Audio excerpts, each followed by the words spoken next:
Hey, hi everyone. Welcome. This is the Auburn School Committee meeting for September 6th, 2023. Can we stand for the Pledge of Allegiance? I pledge allegiance to the flag of the United States of America and to the republic for which it stands, one nation, under God, indivisible, with liberty and justice for all.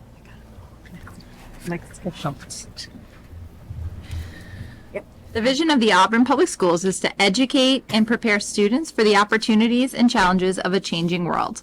Our commitment: we will create, maintain, and support an environment that fosters a sense of belonging for all students in our schools, respecting race, color, sex, religion, national origin, sexual orientation, gender identity, homelessness, poverty, spoken language, and ability. Okay, thank you. Welcome everyone. Thank you for being here. Do we have any citizens' comments today? Nope, it's just all our lovely new staff. So move on from that. Thank you. And Dr. Chamberlain, I will turn it over to you. Thank you, Madam Chair. So this evening's a very special recognitions as we welcome our new teaching staff hired for the 23-24 school year. We're thrilled to have these wonderful professionals with us this evening. And if we could, I'd like each principal just to come up and introduce their new staff. And if you could stand when you're introduced. Mr. DeLongchamp, will you kick us off for Auburn High School? Only one. Hello, everybody. I was going to touch it. I apologize. So I only have one new staff member at Auburn High School to introduce tonight. He makes me feel very old. He just told me that he's 22, and that's exactly when I started. And I'm like, wow, that's such a long time ago. But Mr. Cameron McGrath. Cameron's going to be teaching. He's in our technology team, and he's going to be teaching architecture and wood tech for us. And we're very excited to have him with us. Great. So, Welcome. okay. So Cameron, I'm going to ask you to just stay for a few minutes. I'm going to let Mr. DeLongchamp scoot do you need to scoot? He has a very important event to be at. No. His daughter is starting at a soccer game at 6:30, so he can't be late for that. So Go. I thank you. Yep. Good luck. Good luck. Mr.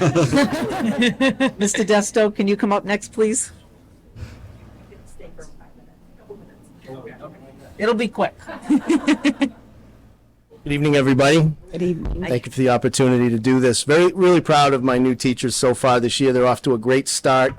I have two people here and one who couldn't make it. So present here tonight, our new chorus teacher and an Auburn High School graduate, Sean Campbell. Kids seem to really like him, and that helps in middle school.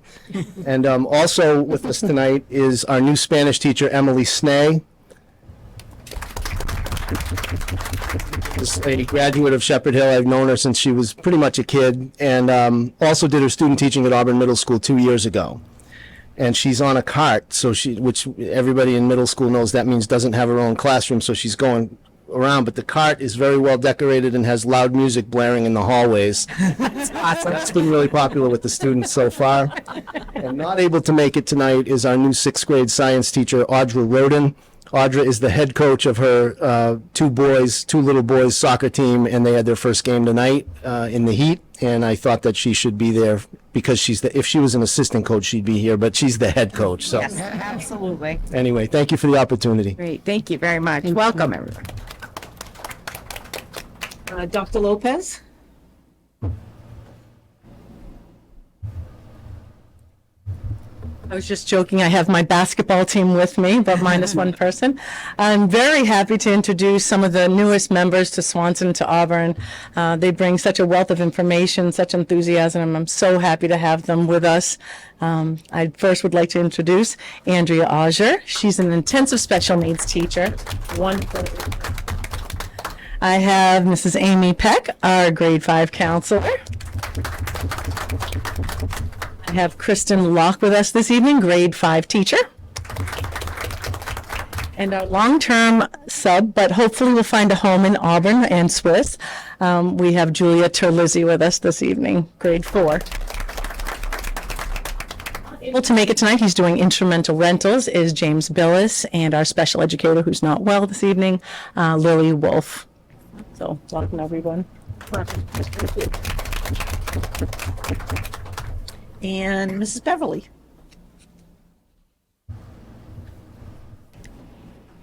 good evening, everybody. It's a pleasure to introduce. I have two new educators. One is somebody who is a familiar face to Auburn. She kind of came up, working as an assistant, kind of got her teaching degree, also worked for 2 years in Auburn as a long-term sub in kindergarten with us, and we're really honored to have her as a full-time kindergarten teacher with us, Tony Marie Gillette Sylvester. Brand new to the Auburn Public School District, we have a first grade teacher here. I'd like to introduce you to Grace Foley. Well, here. And Mrs. Stanek is here, but she has no one to introduce this evening, correct? Well, what a great group. Thank you all for being here. Welcome aboard. We're excited to have you. Any comments? I have to say, Mrs. Sylvester got both my boys in the same year through COVID. Without missing a beat, somehow she went from kindergarten to second grade to first grade. What did you do at the end? You went to another whole second grade remote, all in the same year, and my son did not miss a beat. Nice. Either one of them, and she didn't go running when she had David, which I think is top notch. And Ms. Terlizzi, you were in my daughter's class last year, and she loved you. So, yes. I have to say, you had Freya as well, so you survived. You'll be fine. Welcome to Auburn. Yes. It's a great place to be. Yes. Anyone else? Well, and I might be a little biased, but I think Auburn's a great place to work and a great place to learn. So we are very thankful to have all of you joining our team, and just lean on each other. You have a lot of great colleagues, so I think it'll be a great school year. So thank you. I didn't know if perhaps maybe we could have up and maybe get a picture with everyone, with our new crew. Sounds good. Okay, line up here. We're all just going to squish in real quick for a picture. How's that? We're squishing behind or in front? Maybe we can kind of, let's see, come on up, right along here. Yeah, yep.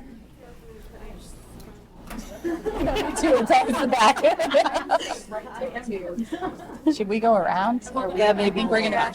We'll come around. I'll stand behind you to be fine.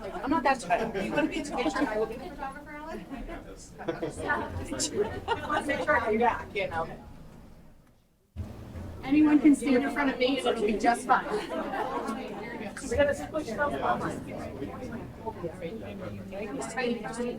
No, yeah, you're fine. You're fine too. Can you go over here? Front and center, Cecilia. Oh, you're out too far. Can you come over here by Brooke? All right,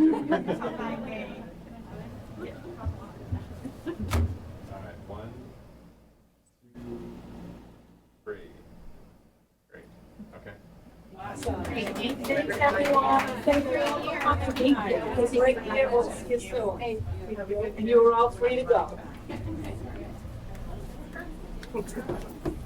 Oh, that's yours. Human hair goes on. Yeah, thank you so much. Nice to meet you. Bye. Have a great year. Hi. Bye. Have a good one. Bye. Have a good night. Have a good night. New sneakers again. It's amazing. Oh, okay. Takes care of his shoes. I have shoe envy. Oh man, looks like a great group. It's going to be a good year. Exciting. So, That's exciting. Could I just interject quickly? Of course. So we did the new staff welcome breakfast before the week before the school year started. And so many of those people were obviously here and heard from different people, the Teachers Association, from Dr. Chamberlain. And then we did our bus tour, which this year we added Mr. DeLongchamp, so Dan's father. And it was a really nice, as a tour guide. So he actually was pointing out sites of Auburn along the way. And we've got really good feedback from the teachers about how they got to know Auburn a little bit better, those who don't know Auburn. So it was a really nice treat. That's I wanted to great. add that piece. Yeah, a lot of towns probably don't do that. That's great. We also commented that this was a smaller class this year, which is a good thing. Right? That folks are staying. So that's a good thing too. So, yeah, the breakfast definitely. was great. Awesome. Great. Well, thank you all for doing that. I mean, that breakfast, that's above and beyond, and taking everyone by bus around town is pretty great. So, And getting Mr. DeLongchamp. yeah, I know. The legend. Yeah. Oh, all righty. Well, we'll move on. There are no minutes to approve. No? Okay. And no student reps tonight? Next time. Next time. Move on to the superintendent's report. So in your packet, you'll find several pages of the strategic plan update, which I hope to provide to you fairly regularly. This summer, when I met with the leadership team and the principals, we went through some of the things that we've already done related to the strategic plan. And so you'll see all of these on these sheets. It's this page with the little yellow boxes. Thank you. They're all in progress, but I tried to add in some comments next to them talking about what has been done. I will not go through all of these this evening. And some of these you'll see will be just forever ongoing. Yeah. Right? They're just going to be something that we're going to have to do, but I think what we're trying to build is a regular routine. So for instance, things around having families in, right? So we had Screenagers and we had Anxious Nation that was shown in the evening for families. We want to build a habit of getting those things that we do on a regular basis. And so they'll still stay on for a while and eventually it will fade because it will become common practice, right? And so that's one thing. A big thing in the content programming was our purchase of Wonders this year. I don't want to go through all these. I don't know if anyone had any questions about any of them. This isn't anything new. These are just the details that are located in the plan and what we've done so far related to them. Are there any questions or comments? Anyone? Looks like progress is being made, so it's good stuff. I hope Great. to also find a somewhat concise way to maybe every other month put something out in my notifications to families about things going on. I just don't want it to be like even this. I tried to keep it short and I thought it was still a lot. It just gets tricky to make it kind of efficient, yet give them the tone of what's going on. But I am working on a format for that because I want everyone to kind of hear the work that's happening in the schools that they don't often hear about. And we really have gotten a lot done in a short period of time. So certainly some are just beginning and others are getting toward almost their end of being done. But so far, so good, I think. Great. I think it looks awesome. Yeah, I agree. good stuff. All right. Is that all you have? Yep, for that one, yep. Okay. So on to new business. Just to give everyone a brief overview of the opening of the school year. For the most part, things went very well. We had one very late bus one day. We had a bus driver who got a bit turned around on her route. But I've started to use text messaging when things like that happen and got some really good feedback about that because people get it so quickly. So I could give really quick updates with what the situation was and everyone was very gracious about that. So busing is always the biggest thing at the start. But for the most part, even today and yesterday, we've cleared on time right before 4 o'clock, which is a big thing for this early in the school year. So people are getting the routines down. We did have a big change at Packagug where they had installed a new driveway for a new entry and exit pattern that seemingly didn't pan out the best it could have. So we've returned to the process that they used to have where they turn into the driveway and kind of turn back there rather than using the new driveway. As you know, that Packagug stretch is tricky. It's a little bit narrow. There are curbs in areas. People can't pull over. There's a lot of traffic going to Worcester on that road. So there's a lot to juggle there. So they've returned to the old way of their arrival. Nonetheless, the new driveway will provide better access for emergency vehicles. This also came along with a couple of gates that will also help for safety for kids out on the playground area. And so they're continuing to work through that. Seemingly some of our schools are seeing a lot of drop-offs and that's just what it is. But Mrs. Stanek has assured me they're still getting everybody in 15 minutes. So that's what we have to do. So far, so good. Really no complaints along the Swanson Road between Bryn Mawr and Swanson Road School, which can sometimes be a tricky area. And I know the very first day of school, I'm not sure why I was out and about at arrival time, but I waited about 3 minutes and I was pretty far back on Route 12 to get here. So that's not bad considering the amount of cars that go through. So overall, kids have just jumped right in and teachers. So I'll take it as a good start to the school year. And crossing guards. Thank you for the crossing guards. Cecilia. Yes. Yes. And Officer Cecilia. Brian, because he was out there working it too. Yeah. Pretty good. For Brian Yeah. and Officer McCarthy. Yeah, he did a they've good both job. Officer McCarthy's been a great addition to our team. And, Yeah.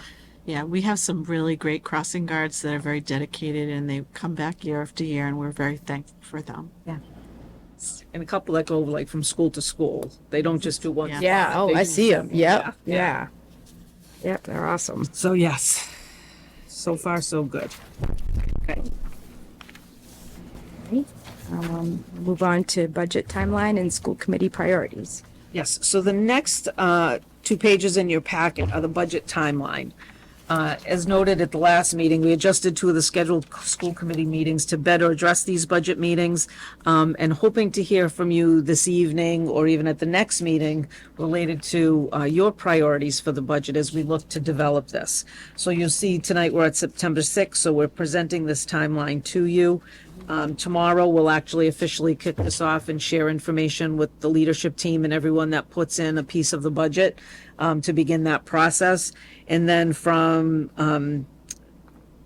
the next few weeks, Cecilia and I and Mr. Keller will be meeting with each person once their budgets are done to go through what they're looking to request, what they might need.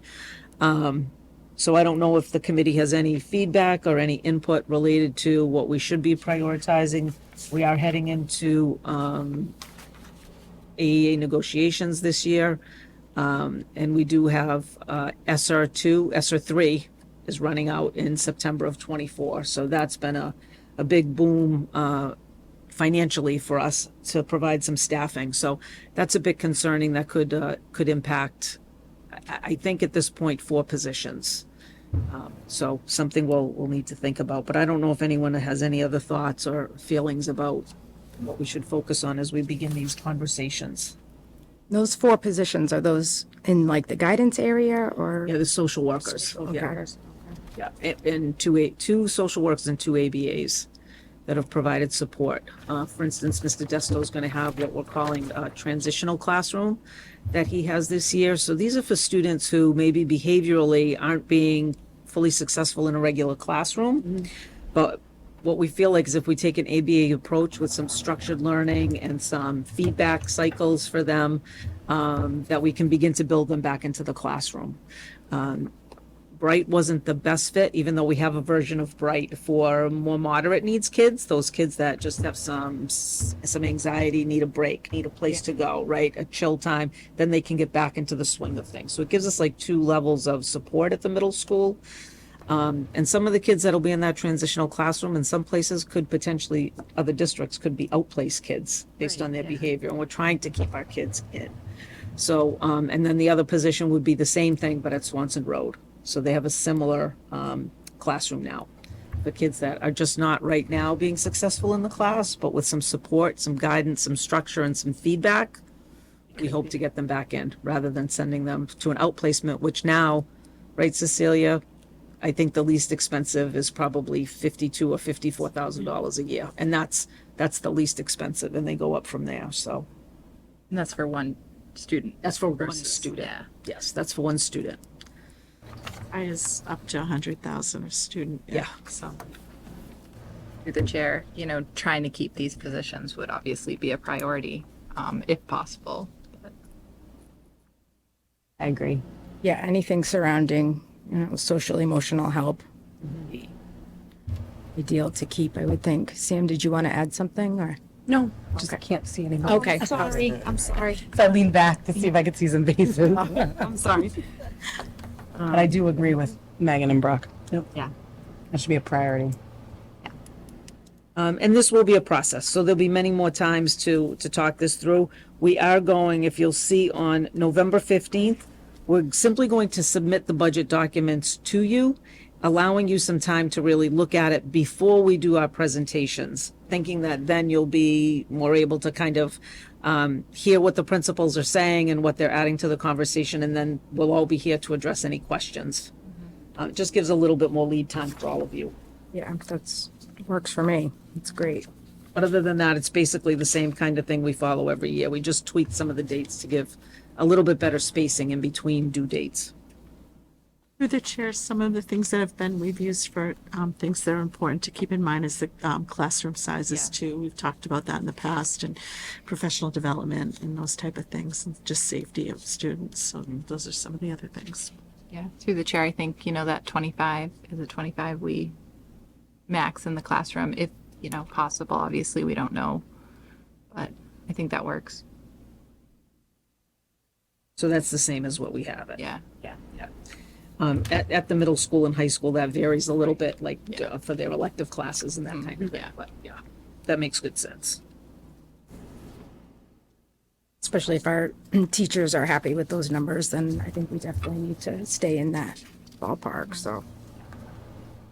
All right, anything else? And I'm sure if you come up or think of anything, you can right. email Beth or call her or whatever. Yeah, this is going to be a long process. We'll give the principals time now to develop what they're going to be asking for and looking at. And then we'll be having meetings with them. So we'll have more meetings moving up to there. So if there's anything that comes up, we can certainly discuss it. Great. And I'm sorry, I don't mean to, through the chair. You said, and I may have heard wrong, these were the social worker, the ABA, that was middle school? There's a social worker, well, actually, it's a special educator now in a social emotional classroom, and an ABA at the middle school, and same at Swanson. Oh, on Swanson, okay. Yeah. Okay, Same thing, teacher and a ABA. okay. All right. Great. Move on to fun stuff. Okay, so I thought this was a good time of year, even though this isn't the official enrollment time of year. In your packet, you have a sheet that outlines the current enrollment, including our new registrations, and then a table that just shows where we've registered kids over the summer. So we've registered 91 new students thus over this summer. I give you a total enrollment on that grid of 2405. That doesn't include preschool, so you add another 97 to that. So about another 100, so about 2505 or 2502, I mean, for our enrollment so far this school year. This is still significantly below back in 2018 when we were at 2637. Wow. So that's not a bad thing. As far as class sizes and the like, it really helps with that. So I will share with you that what I couldn't include in here is that I was able to begin the registration process for some of the new students that will be coming to our schools that are considered homeless students. We registered 21 students. They range from kindergarten through high school, each kind of grade band getting a different number of students. We have a number of things and information we have to still get from the state before we can officially have them begin school. But again, we're going to make sure that they're safe, that our kids are safe, and that this is all done appropriately. So Do we have about a timeline for that? No? we're hoping that they can be in school next week. We're hoping next week. That's great. So yes, so we are working, going back a little bit. So we did have a wait list this year for busing, right? Because what we tried to do is get everyone to register early so that we would know the kids who were riding, and then we would know what we needed for buses. Well, that happened for a lot of our kids, but we still had a huge number of families and new families who registered really late. So therefore, we began our wait list, which we've always had somewhat of a wait list. That's not a new thing to Auburn. We've always had something. This year, some people have been very upset by that because they want their kids to ride the bus, as do we. But what I've described to people is, number one, what we don't want is to say, okay, everybody ride the bus and have, 95 students on a bus that's made for 80, right? Because that would not be safe either. But what we find is we have a number of families who take bus passes and never use them. They get them in case they need them for an emergency, last minute, the kid's going to take the bus, so they have it. But we have to account for a seat for that if there's a bus pass out there. So we're going to look at revising that again a little bit next year so that we have a better number of solid riders at the start of the year so that we can limit the amount of time we may have to have a wait list. Yeah. But at the end of the day, what I don't want to do is jump and add a school bus because we're talking well over $100,000. So if with a little bit of time, we can fit our kids safely on the school buses that we have, we need to do that. We have many other things like the staff that we want to keep, right? Well, $100,000 is 2 new teachers, right? That's where we go with that. So I know it's tricky for families, and I fully respect how difficult this has been for some, but we have to do this in a thoughtful way. So what we're hoping, we're getting bus counts this week. So we'll know better how many kids are actually on the buses by tomorrow afternoon. Then what I hope is we can get all of our waitlist kids on the bus. And then from there, we're going to know better what we're going to do with the new kids, and we're going to figure that out. I believe because of the location of the pickup, we have a lot of flexibility with the buses that can be used to pick them up. Right. Because right now, it's really only 4 buses that we really have a wait list for. Our other buses, we have space on. It's just 4 routes that are tricky right now. So I think we're going to be fine with getting everyone on the bus in a safe way. But we're going to do that in a thoughtful way because we respect the townspeople, the taxpayers, and certainly our school community members. But it's a pretty complicated process. Through the chair, I don't think they realize how complicated it can be. You know, when you have 91 students, that's a bus full of kids, of just the new kids that registered this summer.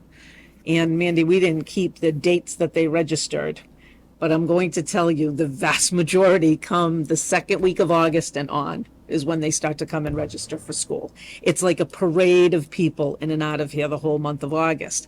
So that's not even, we can't even plan really for that because that can vary widely from year to year. So I just hope folks know that we're not doing any of this to be punitive or to be just difficult. I mean, all I want, I don't want a wait list. I don't want to have to tell anybody I want you all on the bus, but it always comes back to safety for our kids. And in this case, it's also a big fiscal responsibility to everyone in the town.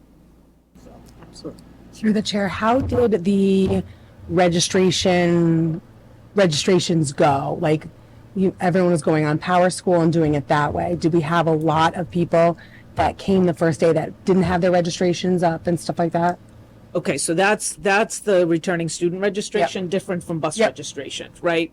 So yeah, I'm going to talk about returning student registration a little bit further down. A little excited. But we are going to tweak our bus registration again, and I don't know, I'm going to give gold stars to everybody who does it in May. So we can plan better. So it's a work in progress. But, you know, I think our new students are going to be a good addition to our school communities. The families very much want their kids in school. The kids want to be in school. And I think this will all go well. I've met with the principals. They have classrooms identified with where the kids will be located. And right now, it seems like we have enough support, EL support. Down the road, we may need to hire, but there is some financial return from the state that comes with having these students in our town, and we will take advantage of that and use it the best we can to support the kids and the schools in general. So to stress one more time, you're addressing the wait list first. Correct. Okay.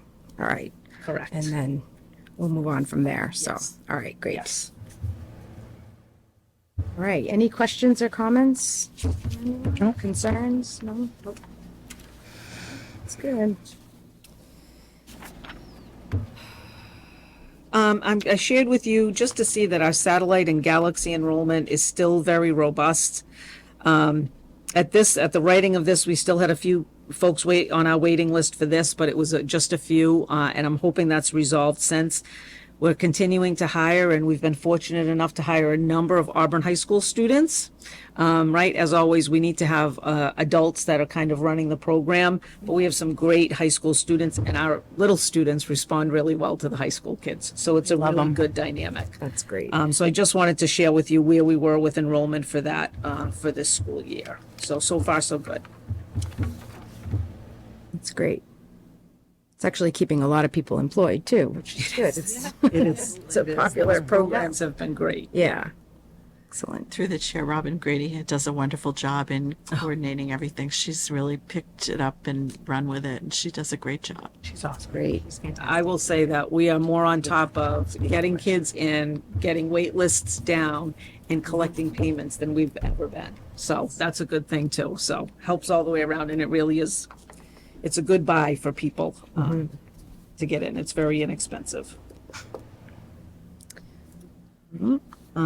So the next item to your question around the returning student registration process, it was down to the wire before school started, but we did end up with 90% of our families actually completing the process with all of my begging and pleading to do so, along with providing their residency paperwork in grades 3, 6, and 9, which worked out well from the secretary's point of view because it was all done electronically.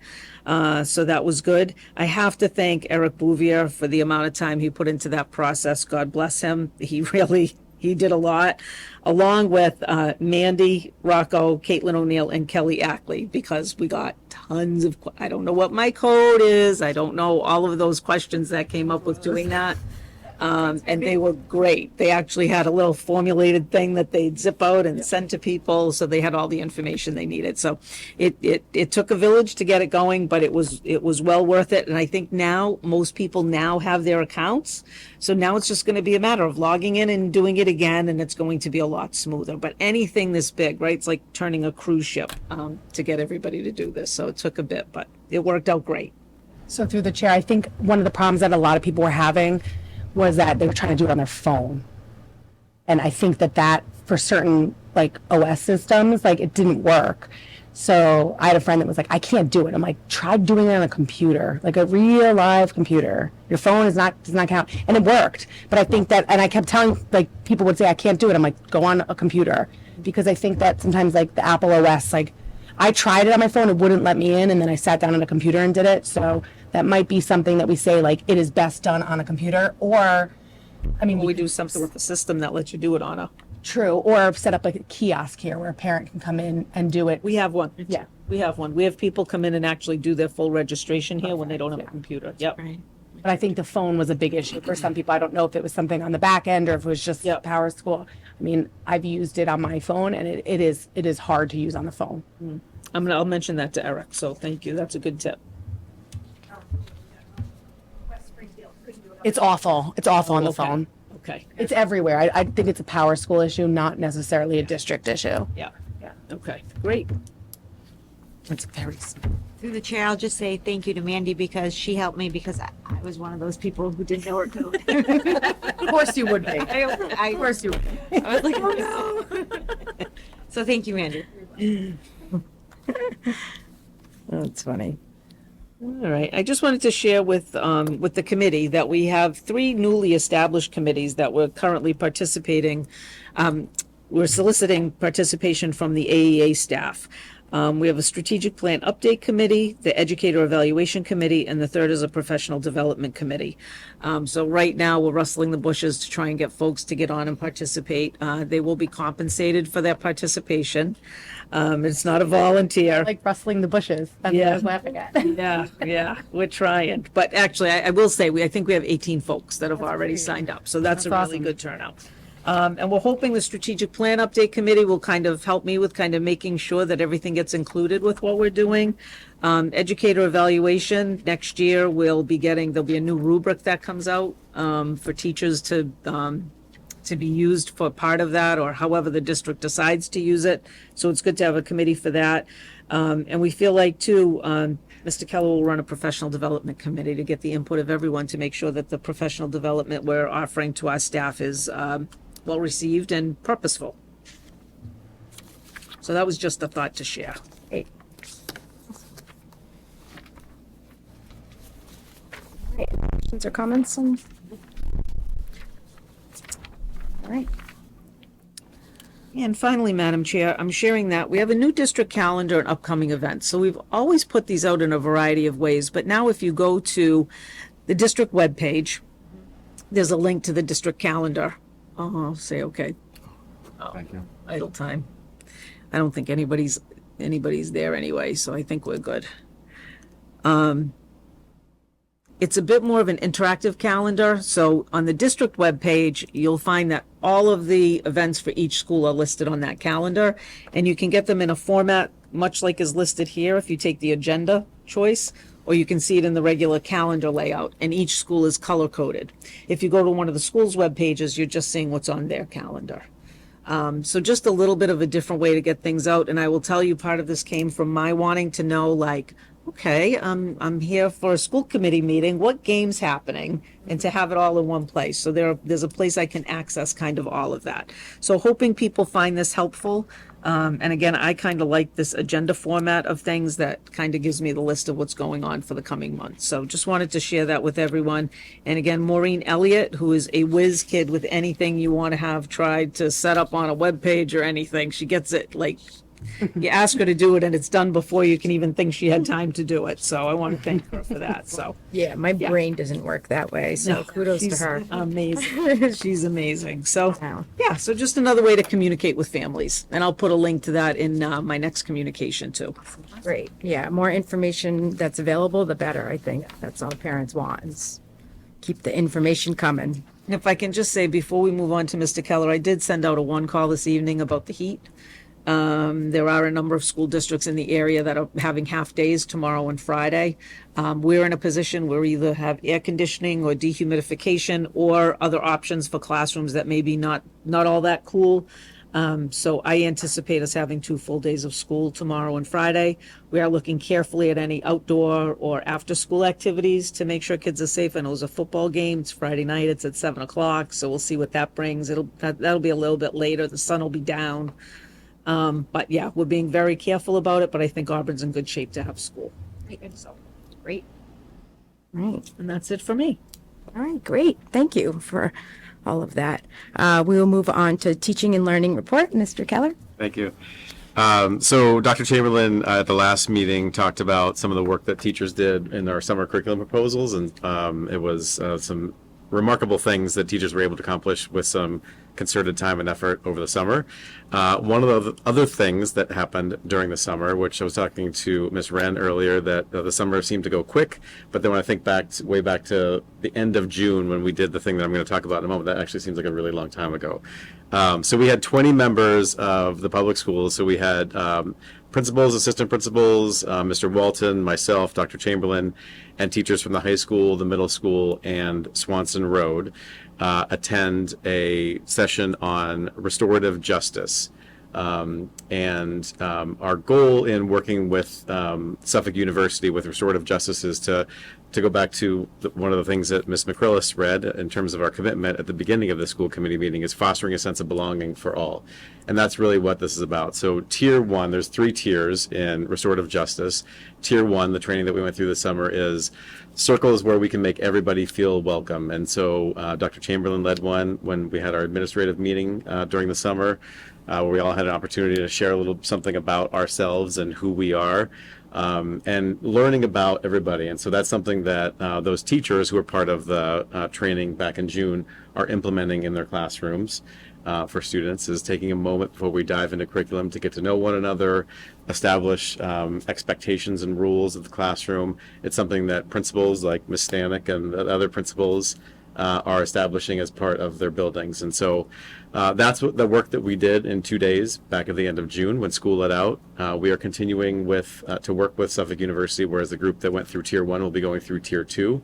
And some we'll talk about what tier 2 and tier 3 will ultimately look like. But essentially, in a nutshell, what tier 2 looks like is if somebody breaks those expectations or something happens in the classroom or in the school, how we address some of those pieces.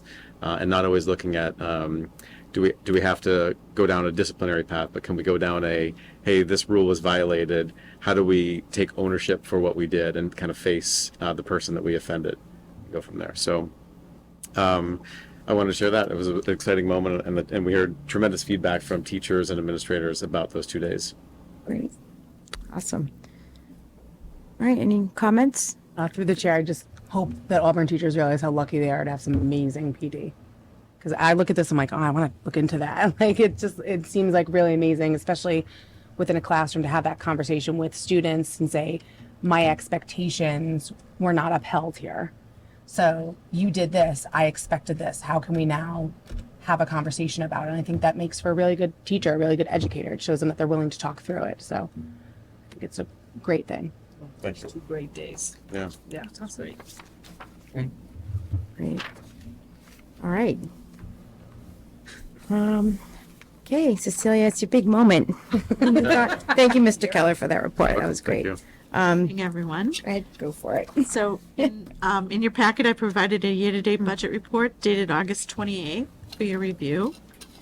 I've also provided a listing of budget transfers dated August 28th between the same series for your information and between different series for which I'm seeking your approval. And I'm happy to answer any questions you might have on either. Any questions or comments from the committee? No? Yep. Good job, Cecilia. Looks good. Seeing none, I'll seek your a motion to approve. I'll make a motion to approve the list of transfers dated August 28th, 2023, as presented by the business manager. Second. Okay, all those in favor? Aye. Aye. Thank you. And also in your packet, I've provided a listing of school department warrant articles for October 24th, 2023 Fall Town Meeting. And those need to be sent over to the town by Friday, or before Monday, September 8th. So, well, on or before Monday. I don't think, no, I have that wrong. I'm sorry. Friday, September 8th. Okay. Yeah. So we'll get her done tonight then. Yes, so you'll Okay. vote on that, and that, sorry about that, that was a little typo on my part, so. But I'm happy to answer any questions you might have on the articles. The Medicaid article is basically, the article that we usually put forward. We're asking to get a little bit more money. We had gone down to 125 because at one point we weren't getting the money in for Medicaid that we were expecting, so we'd gone down. But we had spoken with, at the time, Town Manager Kasanovitz, who was the CFO, Kasanovitz at that point, and he had said that if we did start to rebound in some of our revenues, that we could come forward and ask for an increase. And in looking at the revenues, in the last 2 years, we've received more than the 125,000. So we're looking to increase that.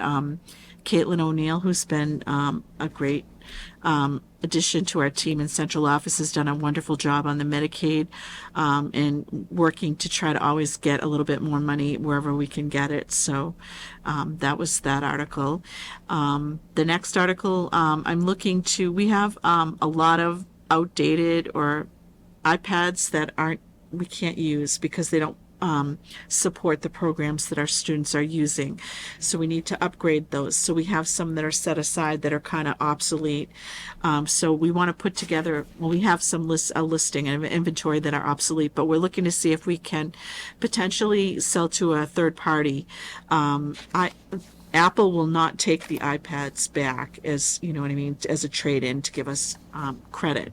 So if we are able to resell these to a third party, we could get a small, it won't be a huge revenue source, but it'll be some money back.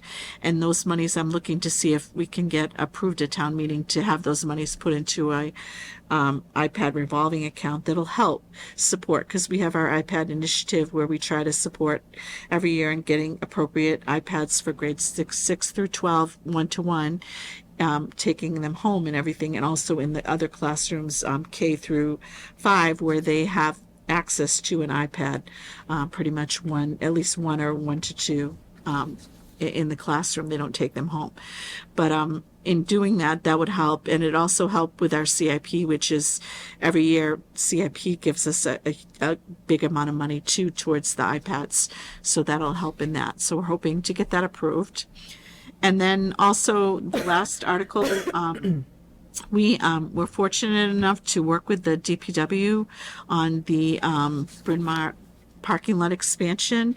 And there appears to be there's a $30,000 balance from being able to work with them. And so we're looking to see if we could potentially take that $30,000 and repurpose it to central administration.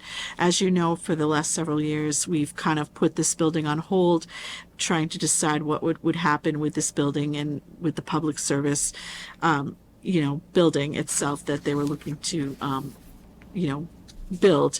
And so some of the upgrades that needed to be done here have been put on hold. So we're looking to take that $30,000 and repurpose it for window replacements and any building upgrades that might be needed. So, but those are the articles. And if you have any questions, I'm happy to answer. Just so the committee knows, last year in CIP, I think it was last year, there was 95,000 for building upgrades here. But we had an unexpected, we had to get backflow something Yeah. from the water department. That's a new legal thing that we had to get. So we took that $95,000 to use for that piece of equipment. And really, this is looking just so, I mean, we have some windows in some of our offices that don't open, or are dangerous to open because they're so big and heavy. So that's what that would be for. Okay. Any questions or comments for Cecilia? Nope. All right, and we're keeping in mind that maybe this whole building would be redone at some point, or is that, we don't know? We don't have So we're that just gonna plan move yet. on as if it's not happening. Well, and we feel like this is a reasonable amount of money to make some Right.